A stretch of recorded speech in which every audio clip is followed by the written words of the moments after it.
Bismillahirrahmanirrahim. Assalamualaikum warahmatullahi wabarakatuh. Waalaikumsalam.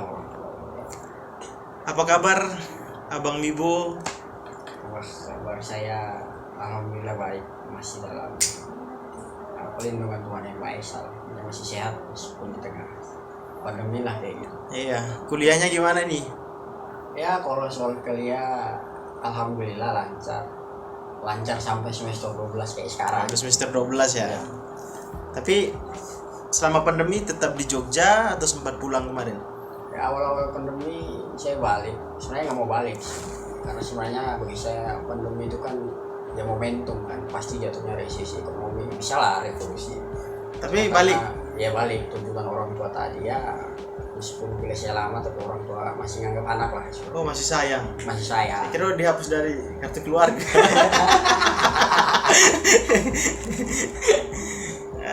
Hari-hari ini apa kesibukan? Ya kesibukan saya paling ya tentu sebagai mahasiswa veteran lah, mahasiswa veteran lama yang menumpah ilmu di kampus. Kalau di fase sekarang yang paling skripsi terus ngopi-ngopi gitu-gitu aja sih. Masih menjadi aktivis di jalanan atau ada sedikit perubahan di dalam diri atau seperti apa? Kalau misalnya masih menjadi aktivis di jalanan, ya kalau saya harus jawab soalnya pertanyaan yang ambigu sih. Iya. Gitu, tapi Sengaja saya kasih yang ambigu biar saudara yang menjelaskan itu. kalau bagi saya begini ya, menjadi aktivis itu pilihan. Artinya kita bagi orang-orang yang tercerahkan, proses pikir lah ya, jadi diberi kesadaran kritis. Yang menjadi aktivis itu kan ibarat satu apa istilahnya defender human right, pejuang kemanusiaan.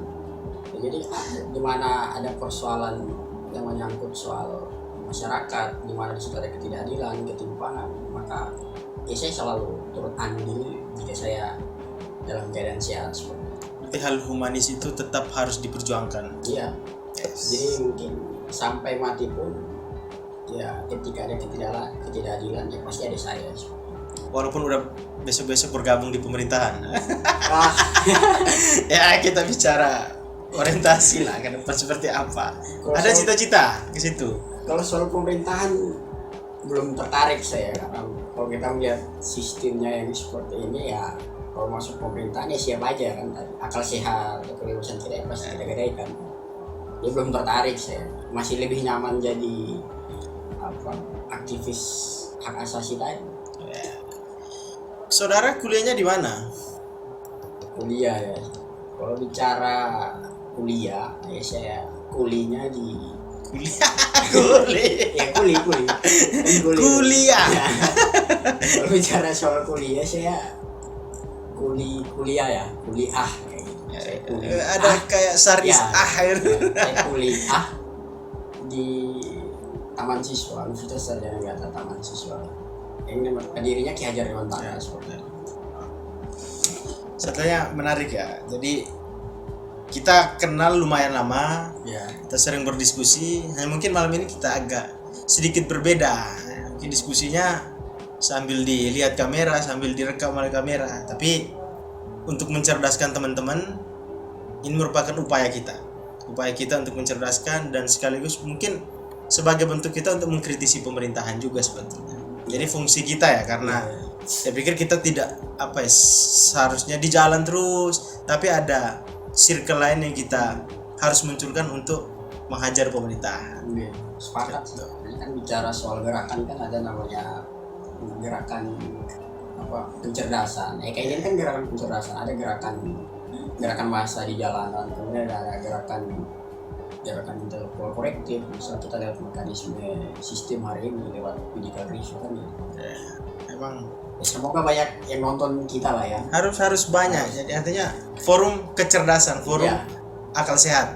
Ini patron milenial ya, buat milenial harus ya share nonton lah, jangan lupa like, comment, share dari rasa manfaat Sambil dipromosikan.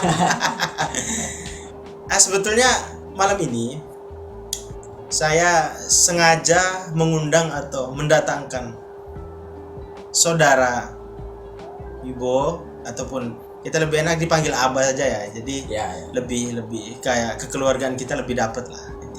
Jadi sebetulnya ada hal yang memang kemudian perlu kita dalami atau perlu kita bahas sehingga strata yang ada di Indonesia ataupun sistem itu mungkin malam ini bisa menjadi satu inovasi atau kritis kita untuk pemerintah, biar masyarakat ataupun mahasiswa mampu mengetahui bahwa sistem yang terjadi adalah seperti ini ataupun masih ada sedikit kesalahan atau kekeliruan yang dibangun oleh pemerintahan. Jadi malam ini sengaja kita undang dari aktivis UST Taman Siswa ya, aktivis UST untuk sedikit memberikan pandangan bahwa di masa pandemi persoalan pendidikan itu sangat-sangat mengganggu pikiran-pikiran orang tua ataupun mahasiswa. Jadi itulah sebetulnya apa yang menjadi substansi kenapa Saudara Mibo kita undang di sini. Sebenarnya masuk juga sih, soalnya saya juga kacau kan. Satu sisi saya masuk di berjuang, satu sisi ya itu tadi kan tuntutan orang tua ya soal biaya lain sebagainya. Jadi masih masuk sih, artinya kan saya bicara di sini keresahan saya dan keresahan orang tua tentunya. Tapi serius ini, saya juga ditekan untuk lulus ya. Saya nggak tahu ya orang tua punya prospek buat apa.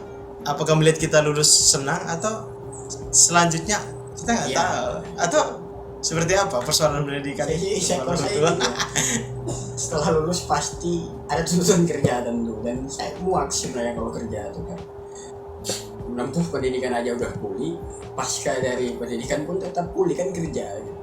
Yang kita cari ya lagi-lagi kertas kan, kuliah dapat ijazah, kalau kerja dapat kertas juga kertas tapi juga. yang bertulisan angka. Kalau kuliah kan Saudara Pancer Setebudi, Saudara Mumin Boli ya kan ijazah. Tapi kalau kita bekerja kita udah bisa menghasilkan finansial ya. Jadi sebenarnya karena saya melihat basic Saudara Mibo juga di persoalan pendidikan, sebenarnya apa sih yang terjadi kalau mungkin kita bicara dalam waktu dekat pada saat pandemi ketika dikorelasikan dengan persoalan pendidikan, sebenarnya apa sih yang terjadi di dalam ruang lingkup pendidikan hari-hari ini? Gimana ya kalau kita bicara soal pendidikan? Mas, mungkin sebelum kita bicara soal pendidikan, saya mau ngomong dulu soal historis lah ya. Boleh, secara historis boleh. Secara historis, secara ringkas saja, secara singkat aja. Jadi sebenarnya segala sesuatu kan tidak terlepas dari historis. Kalau kita Sejarah. Iya, secara historis atau secara sejarah itu kan memang kita harus petakan dulu ya. Betul. Orientasi pendidikan dari misal zaman Orde Lama ke Orde Baru atau setelah itu pasca reformasi Fase berarti. Ya, fase sampai sekarang itu kan kita harus petakan sehingga sebagai individu atau sebagai orang yang menempuh di pendidikan tinggi kita punya semacam analisis lah. Oke. Jadi begini sebenarnya. Jadi soal pendidikan ya. Jadi pendidikan pada masa Orde Lama saya sedikit cerita biar teman-teman di rumah bisa tahu ini cerita ini bukan cerita dongeng. Tapi ini cerita yang punya makna yang dalam lah. Ini cerita yang punya makna. Orang pendidikan lah kita nih. Jadi begini. Jadi soal pendidikan ya, biar teman-teman tuh ibarat menjadi peserta didik yang kritis, teman-teman tentu harus tahu yang namanya sejarah. Nah, saya sedikit bicara soal sejarah pendidikan waktu zaman Orde Lama. Jadi waktu Orde Lama di masa kepemimpinan Soekarno ya, tokoh proklamator kita. Jadi orientasi pendidikan itu adalah dia membentuk insan atau manusia-manusia Indonesia yang sosialis. Jadi seperti itu. Jadi manusia-manusia yang sosialis dalam artian apa? Manusia-manusia sosialis yang anti imperialisme, kolonialisme, dan anti feodalisme. Artinya manusia-manusia yang merdeka, yang goalsnya adalah soal kemanusiaan dan anti penindasan tadi. Jadi zaman Orde Lama. Jadi zaman Orde Lama itu belum ada produk hukum yang mengikat, baru dalam bentuk semacam konsesi atau kesepakatan dari KNIP, Komite Nasional Indonesia Pusat, itu soal orientasi pendidikan kita seperti yang saya sebutkan tadi. Berarti secara historis produk hukum terhadap pendidikan itu belum ada. Nah, waktu Orde Lama tuh awalnya Orde Lama itu. Ya, itu belum ada. 1945 itu baru dalam bentuk draft yang ditawarkan oleh teman-teman teman-teman yang tergabung atau pahlawan-pahlawan yang tergabung di Kadin tadi. Kemudian dia ada menjadi semacam produk hukum lewat Menteri Pendidikan dan Pengajaran waktu itu baru tahun 1950-an. 1950. Tapi tetap yang menjadi landasan acuannya itu zaman Soekarno kan terkenal istilah Manipol Usdek ya. Nah, itu yang menjadi landasan acuan. Jadi Manipol Usdek itu kan manifesto politik Undang-Undang Dasar 1945, kemudian sosialisme Indonesia, demokrasi terpimpin, ekonomi terpimpin, dan kepribadian Indonesia. Jadi Manipol Usdek Soekarno itu menjadi acuan untuk pembahasan soal orientasi pendidikan kita waktu itu apa. Karena itu adalah masa-masa ibarat masa-masa pergolakan nasional ya, baru pasca revolusi setelah kita merdeka. Jadi kita masih dalam pembahasan draft. Jadi Manipol Usdek itu sebagai acuan yang kemudian dari teman-teman KNIP, Komite Nasional Pusat, bikin satu draft soal orientasi pendidikan. Konsensus pada waktu itu. Jadi begitu. Nah, itu waktu Orde Lama. Ada juga produk hukumnya tahun 1950-an. Kalau tidak salah, tapi saya agak lupa. Kemudian waktu Orde Baru. Masuk fase Orde Baru. Ya. Nah, jadi ketika Orde Lama itu kan orientasi pendidikan kita adalah membentuk manusia sosialisme Indonesia lah. Membentuk manusia sosialisme Indonesia yang anti terhadap imperialisme, anti kolonialisme, anti feudalisme. Intinya kita anti terhadap penjajahan, anti terhadap ketidakadilan. Nah, waktu Orde Baru, nah tentu kan ini ada transisi kekuasaan. Ada fase. Ya, ada masa suksesi atau ada masa peralihan kekuasaan. Jadi Orde Baru ke Orde Lama itu kan tentu kan soal pergantian kekuasaan tentu ada semacam agak sensitif memang, ada semacam keterlibatan pihak-pihak luar lah ya yang tidak suka dengan kedaulatan negara kita yang baru seumur jagung. Jadi waktu pergantian Orde Lama ke Orde Baru itu orientasi pendidikan berubah. Orde Lama ke Orde Baru itu ada perubahan. Iya, ada perubahan orientasi pendidikan. Nah, misal orientasi pendidikan Orde Lama seperti yang saya bilang tadi. Ibaratnya membuat manusia Indonesia itu menjadi manusia-manusia yang punya watak sosialis. Itu waktu Orde Baru dia berubah. Yang berubah siapa? Yang karena gini ya, setiap kebijakan yang berlaku sama yang berubah siapa? Yang berubah adalah kekuasaan itu sendiri kan. Orde Lama di bawah masa kepemimpinan Soekarno dengan Manipol Usdek dengan konsensus yang tadi. Orde Baru di tangannya Soeharto yang dekat. Takut saya. Yang dekat dengan Allah, kita taruh A. Punya orientasi pendidikan yang sedikit bergeser. Jadi bagus ya orientasi pendidikan kita waktu Orde Lama. Jadi kalau waktu zaman Orde Lama, perguruan tinggi atau universitas yang ibarat Menara Gading yang jauh dari persoalan masyarakat itu diruntuhkan, maka dibubarkan oleh Soekarno. Tapi waktu Orde Baru bergeser. Apa pergeserannya? Orientasi pendidikannya yang awalnya adalah memanusiakan manusia menjadi insan-insan yang sosialis itu bergeser. Bergesernya apa? Jadi pendidikan waktu Orde Baru orientasinya adalah pendidikan dan liberalisasi tadi. Pembangunan cukup signifikan ya? Iya, signifikan. Perubahannya antara Orde Lama dan Orde Baru tersebut. Jauh emang perubahannya. Jadi waktu Orde Baru itu kan orientasi pendidikan juga orientasinya pembangunan lah ya.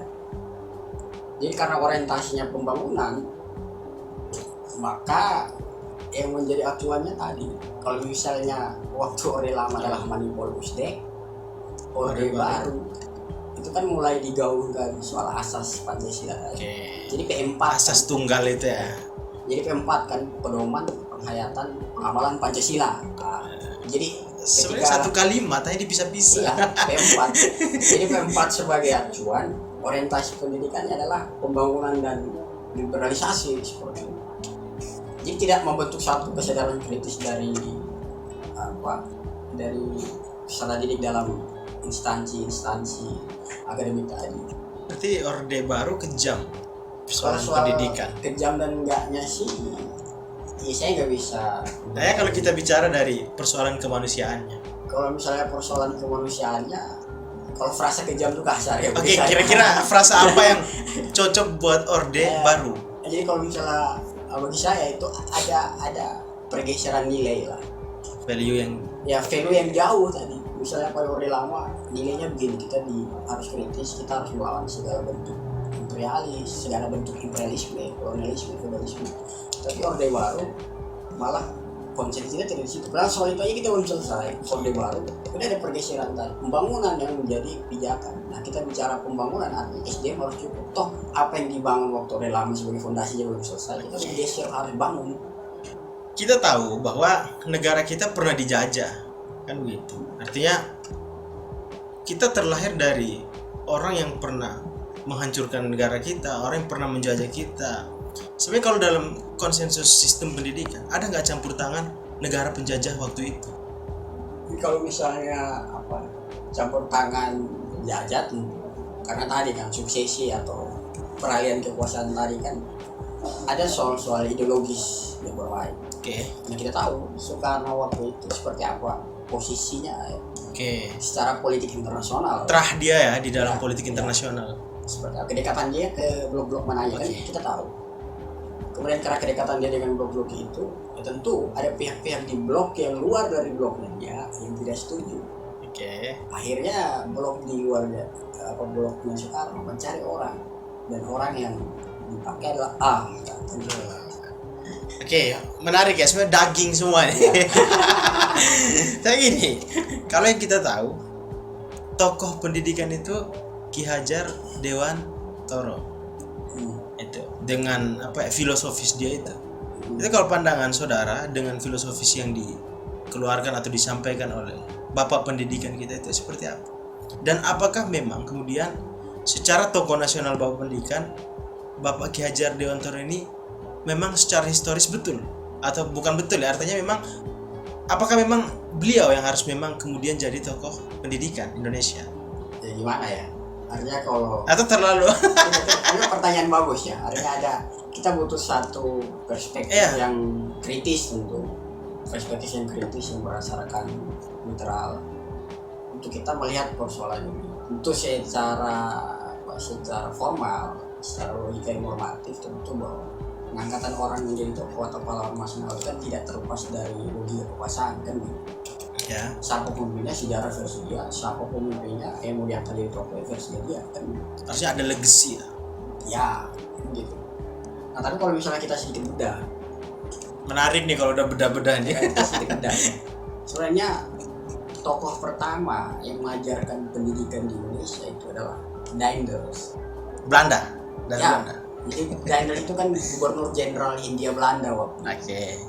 Nah, Daendels itu dulu dia pernah mendirikan sekolah Ronggeng ya, sekolah Ronggeng di Cirebon. Itu tahun 1810. Nah, tujuan Daendels mendirikan sekolah Ronggeng itu kan adalah bagaimana mendidik rakyat Indonesia waktu itu untuk melegitimasi kepentingan dia. Atau dia didik orang, bahasa sederhananya gini ya, dia didik orang, setelah orang terdidik, orang harus ikut apa kepentingan dia. Jadi waktu itu kan kepentingannya adalah soal pembangunan juga.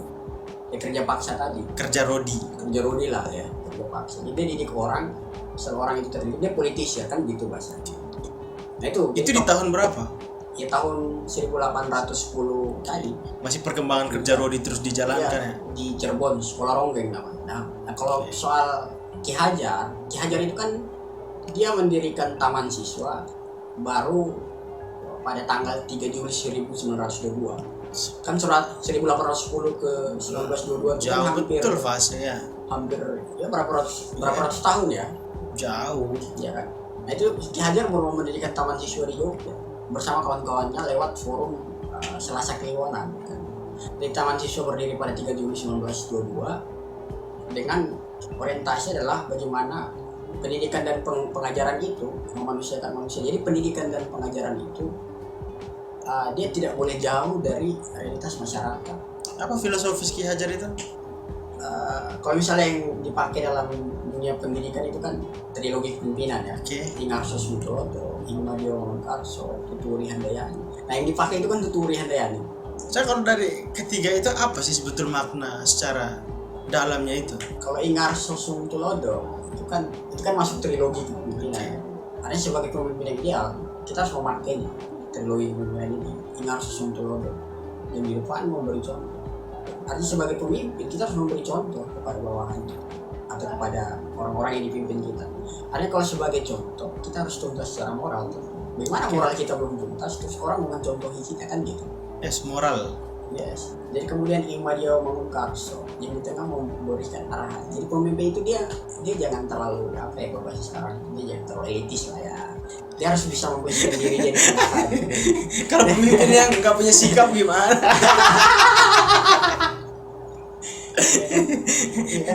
Jadi barang kalau Ingmadio Mangunkarso itu kalau bahasa saya ya pemimpin itu harus mentor lah ya. Jadi orang yang Dia harus saja hadir di tengah masyarakat yang dipimpinnya untuk ya bahasanya mampu memberikan mengakomodir arahan. ya, akomodir yang baik ya. Jadi jangan sampai ada gap lah, ada gap. Soalnya saya pemimpin, dia orang yang kerja enggak. Itu Ingmadio Mangunkarso. Kemudian kalau Tuturi Handayani, Saya kalau ngomong pemimpin,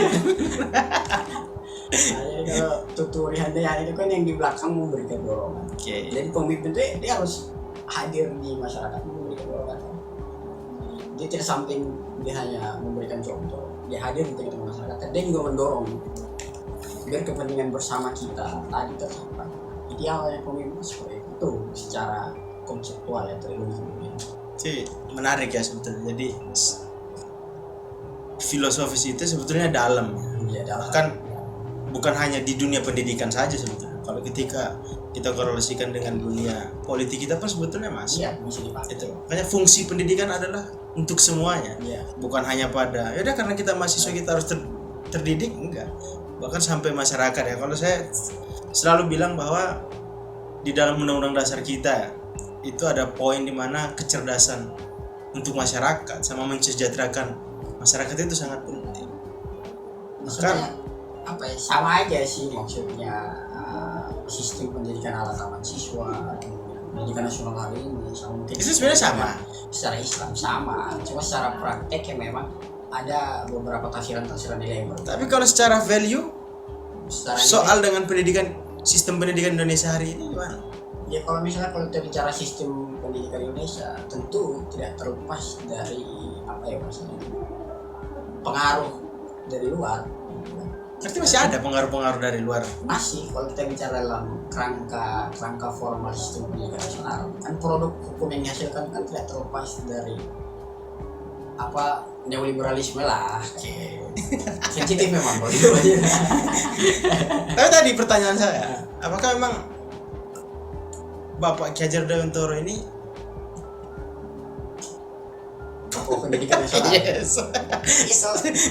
Ya kalau misalnya dia sebagai tokoh ada nggak grade atau ada kesarat untuk menjadi tokoh ya pahlawan nasional lah, apalagi khususnya di pendidikan. ya Sedangkan yang membawa pendidikan walaupun dengan keadaan sistem begitu kan si orang tadi, orang penjajah tadi. ya kan kayak itu kan misalnya Daendels, jadi bahasanya gini, Daendels adalah tokoh pertama yang apa mengajarkan pendidikan Indonesia tahun 1810 lewat sekolah Rombengnya di Cirebon.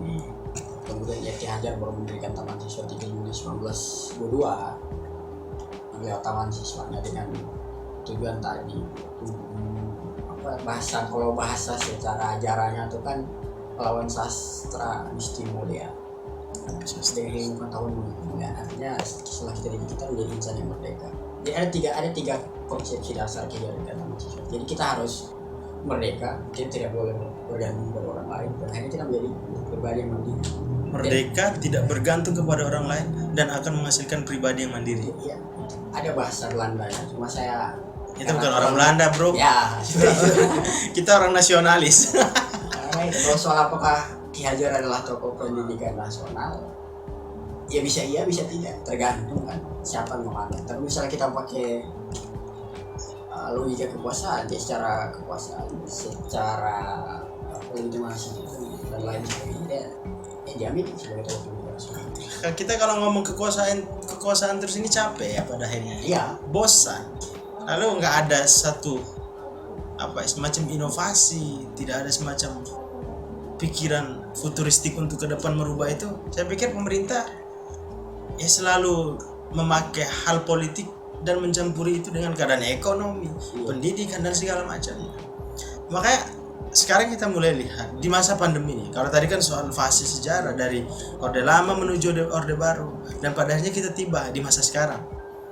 Sekarang kalau saya melihat secara pribadi, banyak gerakan mahasiswa yang betul-betul sangat merasa pendidikan kita kok sekarang malah harus mengeluarkan yang banyak. Sedangkan kita tahu bahwa ekonomi kita pun hari ini tidak baik. Kita mengalami yang namanya sekarang grafik perekonomian kita turun, tapi soal pendidikan tetap itu. Jadi pandangan saudara terhadap itu dengan analisa soal sejarah tadi ataupun saudara baca dengan literatur yang baik, itu seperti apa dengan keadaan sistem pendidikan kita hari ini? Jadi kayak gimana ya? Soal di tengah pandemi ini kan tentu masalah yang sering muncul adalah soal tuntutan pemotongan SPP dan lain sebagainya. Kan nanti kita bicara kita merasakan ya bro ya, kita masih mahasiswa ya. Kita merasakan. Dan saya itu merasakan sekali seperti itu. Sama. Kita nggak usah ngomong merek ya. Jadi kan saya lanjut. Ini ada hubungannya dengan histori tadi. Oke, silakan dikorelasikan. Sebelum Orde Baru itu kan kita dalam fase krisis moneter. Ya, 97-98. Iya. Ini waktu kita mau krisis moneter, IMF masuk. IMF itu kan satu lembaga lembaga multilateral yang skalanya internasional. Oke. International Monetary Fund lah, kan akronimnya kan kayak gitu. Jadi dana moneter internasional. Oke.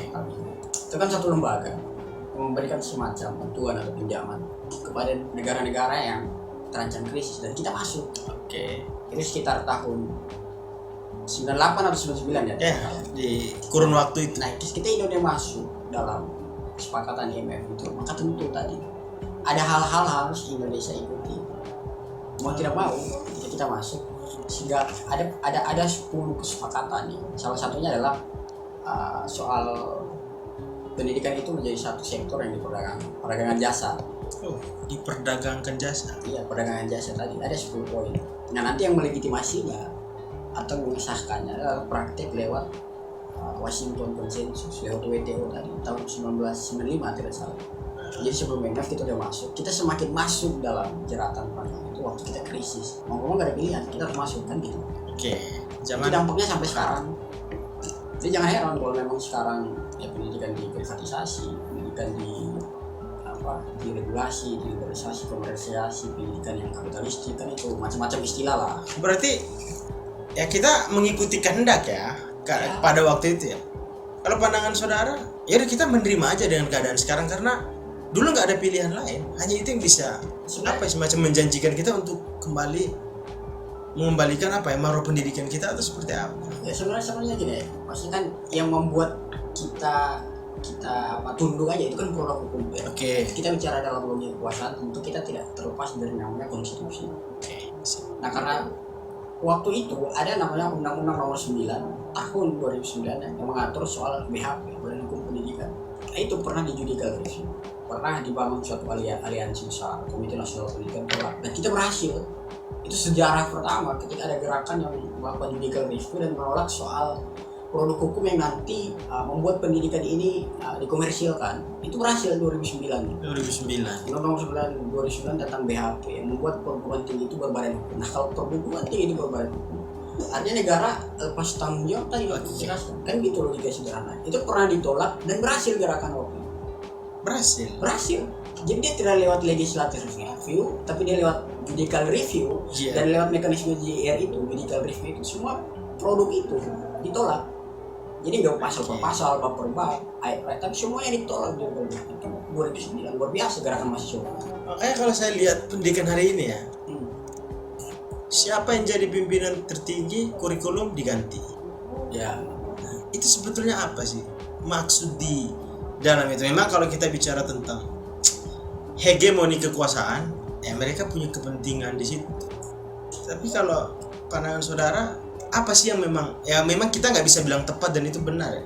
Tapi minimal kalau melihat keadaan kita hari ini karena kita mahasiswa, apa sih sebetulnya satu prinsip pendidikan yang baik untuk untuk mahasiswa ataupun anak-anak kita yang ke depan nanti. Karena kalau saya lihat selalu berganti tapi nggak ada hasil. Jadi ya kalau bicara soal pendidikan itu kan kompleks ya, tentu ada namanya suprastruktur dan infrastruktur. Suprastruktur tadi misal kita bahas, suprastruktur ya suprastruktur dan ada namanya infrastruktur. Dan suprastruktur itu hal-hal yang konseptual, kurikulum, kemudian kebijakan tentu tidak terlepas dari kurikulum, itu kan hal-hal yang suprastruktur. Kemudian soal infrastruktur tadi kan pembangunan fasilitas yang merupakan gitu. Nah jadi kita harus berangkatnya dari situ. Kemudian kita masuk misal kenapa dengan kurikulum kita yang berganti-ganti, toh SDM kita kayak gimana ya? Kan tidak terlepas dari indeks pembangunan manusia tadi. Kan indeks pembangunan manusia kita ini kan skala ASEAN aja lah, Asia Tenggara kan terendahkan pada bawah kualitas. Apa yang menyebabkan?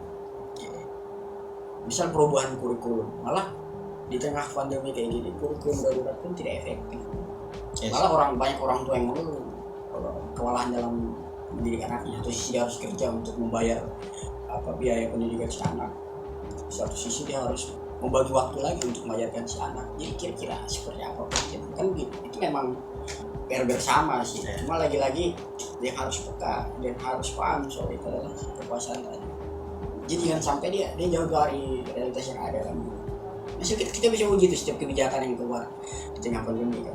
Misal perubahan kurikulum darurat, kemudian misal ada lagi namanya bantuan subsidi, apakah itu efektif? No, tidak. Di tengah situasi begini, apakah dengan kebijakan yang keluar perubahan kurikulum dari hal-hal yang infrastruktur konseptual tadi, apakah memang ada efektivitas dalam pembelajaran? Kan seharusnya ada evaluasi. Sebenarnya ada satu contoh yang sebenarnya pemerintah tuh harus pakai sebagai cerminan dalam pembuatan kurikulum di tengah situasi pandemi. Apa itu? Ada satu sekolah namanya sekolah alam. Sanggar Anak Alam. Sanggar Anak Alam. Nah itu yang punya Toto saya manggilnya Prof yang sebenarnya Prof kita bisa itu kalian dia harus dipanggil Prof lah. Prof Toto itu ya pribadi kita untuk beliau ya karena kita menghormati dan ada Prof Toto Raharjo, dia juga penulis sekolah biasa saja. Itu dia punya Sanggar Anak Alam. Nah, di Sanggar Anak Alam itu, jadi peserta didik itu lebih kuasa dari kurikulum. Jangan sampai kurikulum itu lebih kuasa dari kita. Oke.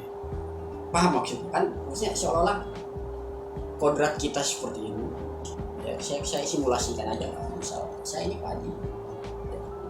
Tapi ketika masuk dalam sistem pendidikan formal, saya dididik jadi sawi misalnya. Itu kan nah kalau di Sanggar Anak Alam kita masuk kita diidentifikasi dulu. Saya padi berarti ada proses identitas, setelah itu proses diarahkan dan itu proses konsepsi pendidikan ideal. Jadi kita terpaksa ke orang. Kalau dengan keadaan sekarang Kemendikbud Bos Nadiem Makarim itu kira-kira seperti apa? Pantas nggak Indonesia dengan alur pemikiran sistem pendidikan seperti ini? Kalau ya kita sedikit mengkritisi pemerintah lah karena saya juga lihat payah sekarang. Kalau kita bicara misalnya skala formal secara organisasi, tentu organisasi yang selama ini bergelut di dunia pendidikan kan tentu ada PGRI, kemudian ada NU, Muhammadiyah, kemudian ada lembaga-lembaga lain yang betul-betul pendidikan. Harusnya orang-orang yang berdiri pos struktural terkait jabatan soal mengelola pendidikan atau orang-orang yang memang berangkat dari organisasi yang bergerak di gitu. Jadi memang ya ada semacam korelasi ya. Yang menduduki ini harus orang yang sudah memahami itu. Karena begini bahasa kasarnya. Toh tanpa mereka masuk kekuasaan, bahasa saya mereka ini shadow state. Ibarat birokrasi bayangan lah. Tanpa negara turun pun mereka punya semua lembaga itu, rumah sakit, lembaga pendidikan, kan gitu. Nah kenapa orang-orang ini aja yang gak dipakai? Kan gitu. Kira-kira kenapa? Ya, saya nggak tahu kan. Tapi itu mungkin ya kepentingan di atas. Jadi seakan-akan kalau seandainya dia terlahir dari universitas luar negeri, dia datang bisa merubah kemungkinan sistem yang terjadi. Kan mungkin bisa jadi Ya. positifnya begitu. Tapi kan kita selaku mahasiswa kan tetap mencari dan tetap menganalisis, sama aja juga.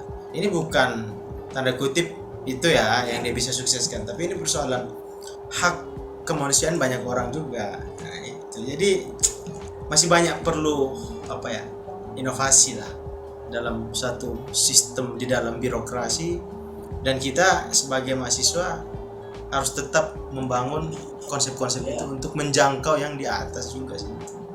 Tapi kemarin saya lihat karena Mibo ini juga dari UST, saya kemarin sempat melihat berita ya, teman-teman UST menggelar aksi untuk meminta birokrasi sebagai orang yang menghegemoni kampus untuk menurunkan biaya SPP tersebut. Itu memang kemudian terjadi. Ya terjadi. Keresahan itu. Ya keresahan itu kan bukan keresahan misalnya keresahan yang sporadis atau ketika yang berangkat dari keresahan teman-teman UST. Mungkin teman-teman lain pun punya keresahan yang sama kan. Di tengah pandemi dengan kita di kuliah secara online, fasilitasnya dipakai, terus pembayarannya masih sama kayak kita kuliah offline kan problem. Artinya ya kita perlu dong penjelasan, transparansi dan lain sebagainya. Itu makanya kemarin teman-teman supaya kita melakukan satu gerakan massa aksi protes. Saya meminta kejelasan aja sebetulnya. Ya, seperti apa ya? Sebenarnya minta kejelasan. Lagi kan, karena birokrasi kampus hari ini yang menggerakkan adalah konstitusi tadi, dan konstitusi tadi terlepas dari hegemoni lembaga-lembaga multilateral kan. Jadi nggak bisa apa. Maka intinya kita sudah berjuang sekuat-kuat semampu kita. Tapi hasil kemarin gimana? Hasil kemarin ya alhamdulillah sedikit punya dampak. Ada dampak. Ada dampak meskipun nggak dampak secara politik dalam hal ada perubahan ya, kan dampak secara moral. Emang birokrasi harus bukan kita mau menjatuhkan, tidak, tapi kritik kita terhadap mereka harusnya ada. Ya. Artinya walaupun mereka terikat dengan konstitusi, tapi hal kemanusiaan mereka pun ada. Ya. Dan mereka bisa memperjuangkan itu juga. Mereka kalau saya lihat di masa pandemi kan pertumbuhan perekonomian keluarga kita turun, ya kan. Terus kita juga di Jogja tetap semacam bayar kos, kita tetap menjalankan seperti sehari-hari. Tapi pressure pemerintahan terhadap bangku pendidikan terus digaungkan, ya udah biasa aja itu. Jadi itulah karena misalnya kita melakukan satu gerakan yang parlementer ya secara sistem tadi pasti ada pelemparan jawab. Kita demo kamu dari yayasan, kita ke yayasan begitu dari LLDT, kita ke LLDT bilang dari Mendikbud. Jadi kan kita pusing, kita mau dengar yang mana.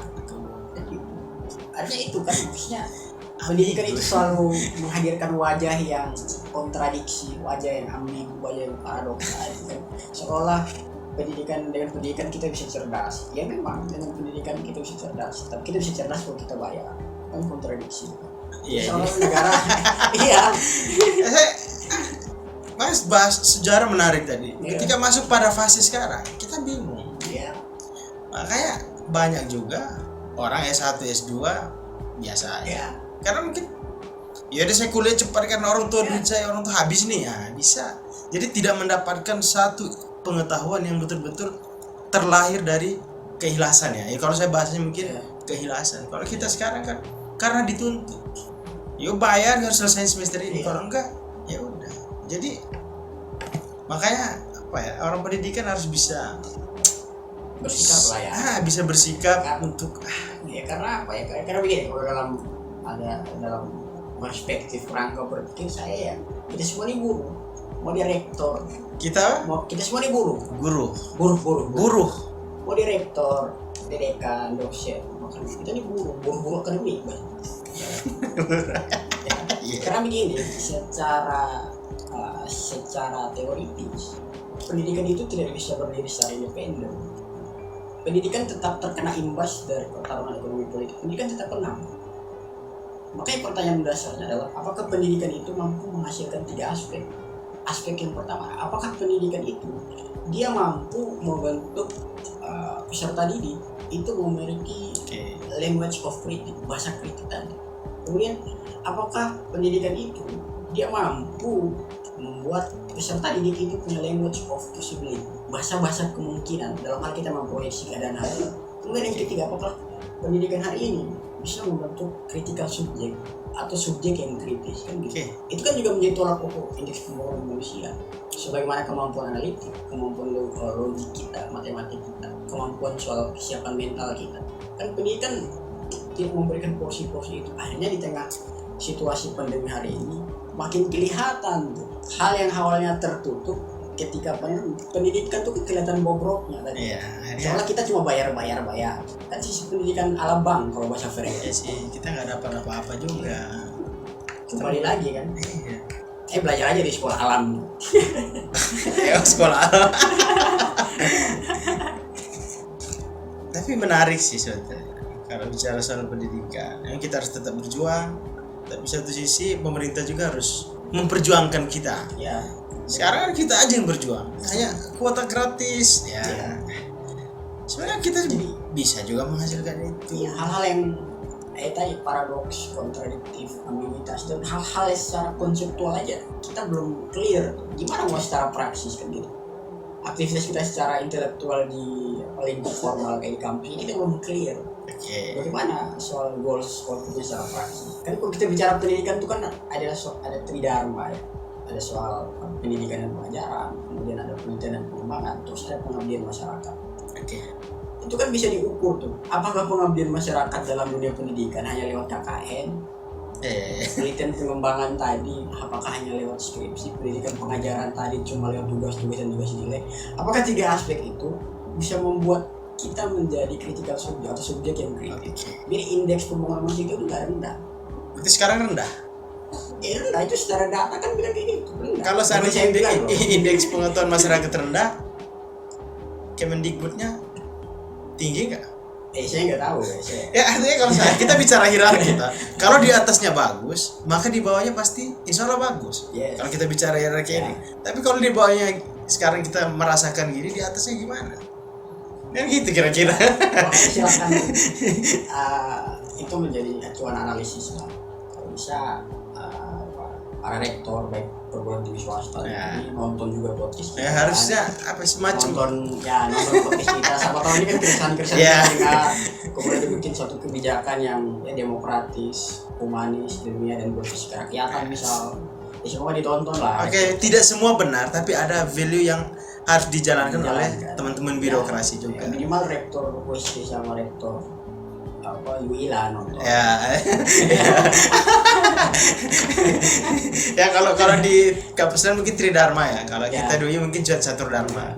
Ada penambahan soal dakwah Islamianya. Karena sebenarnya sama aja tadi. Misalnya dalam ada teorinya belum sih. Ya sistem pendidikan nasional secara formal itu kan yang menjadi aspek nilai itu kan 3 ya. Kognitif, afektif, psikomotorik. Kalau dalam tabel siswa itu ada cipta, rasa, secara Islam daging semua nih. Itu kan secara Islam itu kan ada namanya iman, ihsan dan Islam, sama aja, beda istilah. Tapi secara nilai tentu sama, cuma ada orientasi yang berbeda kan. Menarik. Ada tambahan soal pembahasan kita malam ini? Tambahan saya apa ya? Kalau memang mau kan kalau kita bicara tentu pendidikan tentu tidak terlepas dari indeks pembangunan manusia. Ya semoga pendidikan kita harus berbenah kan. Ini kan sebuah aib yang sudah terbuka lewat COVID-19 ini. Corona kan udah membuat tabir. Bahwasanya pendidikan kita ini ya profit oriented, orientasinya profit aja. Barat dunia pendidikan itu hanya sebagai lembaga yang memproduksi jasa kepada mahasiswa yang memberikan pekerjaan kami sederhana. Dia harus berbenah lah biar indeks pembangunan kita itu nggak tertinggal dengan minimal negara-negara ASEAN bahkan internasional. Kita harus rubah secara konseptual, secara praksis dan secara output dan goalsnya ke masyarakat apa. Kalau enggak, orang ditempa dididik di bangku pendidikan. Ketika dia selesai dia ke masyarakat bisa jadi dia jadi penindas yang baru karena dia mendapat penindasan yang lebih hebat di internal. Artinya bahasa sederhananya orang-orang yang belum privilege yang akses pendidikan setelah dia keluar ada potensi dia jadi penindas baru karena memang sistem yang sudah mendesain, menghegemoni, mengarahkan kita seperti itu. Jadi jatuhnya kita bukan kolaborasi, malah kita saling kompetisi.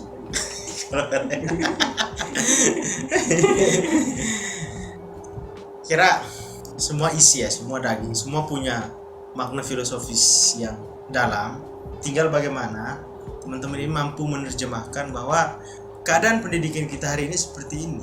Kalau kita bicara dari fase histori, orde lama, orde baru, Pak, masuk pada masa sekarang, memang ada perubahan yang signifikan. Artinya ada pergeseran nilai, sistem yang dibangun, sehingga ya kita seperti ini, kita tidak mendapatkan satu ilmu pengetahuan yang betul-betul konkret. Nah, memang satu sisi kita sebagai mahasiswa atau orang yang terpelajar tetap harus mencari tahu. Tidak serta-merta harus menunggu, tapi kita punya kekuatan pikiran atau otak kita untuk mendesain diri kita juga untuk mendapatkan pengetahuan itu secara individual kita juga. Jadi jangan sampai pendidikan itu ibarat menara garing tadi. Misal ada kasus terbaru ya, teman-teman pastikan media Tempo itu kan merilis soal soal self plagiarisme.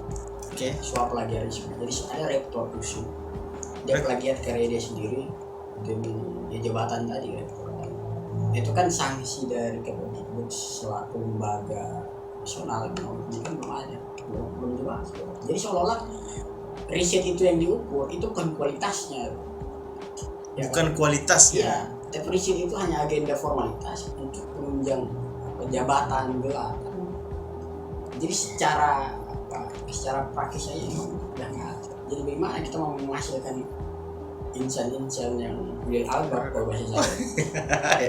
Insan gitu, insan Ulil Albab. Nggak tahu. Mujahid, mujtahid, mujaddid, mu'abid. Ya itu semacam konsep yang dibangun Islam. Kita harus seperti itu. Kita bisa. Setidaknya kita tidak bisa menjadi orang yang paripurna ya. Tapi kita bisa mencoba upaya untuk menjadi satu. Maka kita bisa menjadi mujtahid, kita bisa menjadi mujahid. Tapi itulah sebetulnya konsep insan ulama. Minimal kita sebagai orang terdidik bisa menciptakan baldatun thayyibatun wa rabbun ghafur. Karena itu Islam itu rahmatan lil alamin. Saya kira itu ya. Saudara, abang, mungkin kita ada waktu dan kesempatan lain kita tetap ngobrol dengan hal yang berbeda.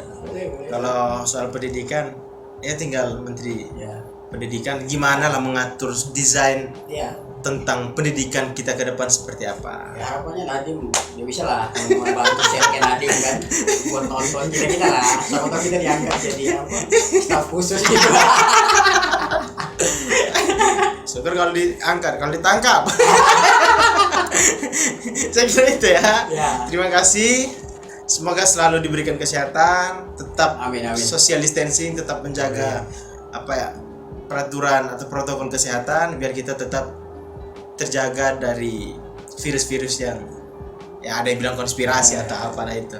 Mungkin itu, terima kasih. Billahi taufiq wal hidayah. Wassalamualaikum warahmatullahi wabarakatuh. Waalaikumsalam. Mungkin jangan lupa ya ini teman-teman, jangan lupa like, comment, and subscribe di channel Patron Milenial. Yang paling penting jangan lupa share ke Nadiem Makarim. Terima kasih.